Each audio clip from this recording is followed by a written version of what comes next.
Forward market commission, उनके पास सब तरह के अधिकार अख्तियार थे। उनको 6 अगस्त को सारे अधिकार दिए हुए थे। उसके पहले भी उन्होंने अपने अधिकारों का प्रयोग करके ब्रोकर्स के ऊपर कार्रवाई की है।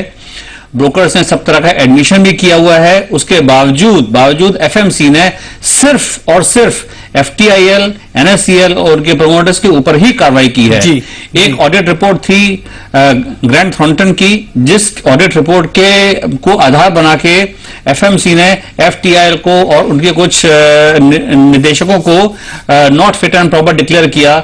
उसी रिपोर्ट में ब्रोकर्स के नाम के आगे भी कई प्रकार के प्रश्न चिन्ह उस रिपोर्ट में लगे हुए हैं। मगर एफएमसी महोदय ने उन ब्रोकर्स के ऊपर किसी प्रकार की कार्रवाई नहीं की, जबकि सबको मालूम था जो मनी ट्रेल है, पैसे आखिरी पैसे तक की पूरी मनी ट्रेल जो डिफॉल्टर्स थे उनके खातों तक पहुंची हुई है। इसके बावजूद एफएमसी ने कोई कार्रवाई नहीं की उसके ऊपर। आपको याद होना चाहिए 2008 में एक आईपीओ एनएसडीएल आईपीओ स्कैम हुआ था।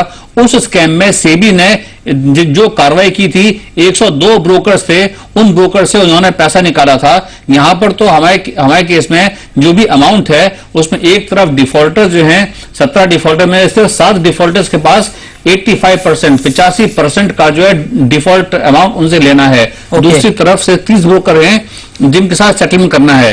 तो ये 7 एक तरफ और 30 एक तरफ, ये एक तरह का प्राइवेट डिस्प्यूट है। इस डिस्प्यूट को भी सेबी का एफएमसी ने सेटल नहीं किया। उनके नजरों में सिर्फ एफटीआई और सिर्फ एफटीआई के ऊपर ही सारी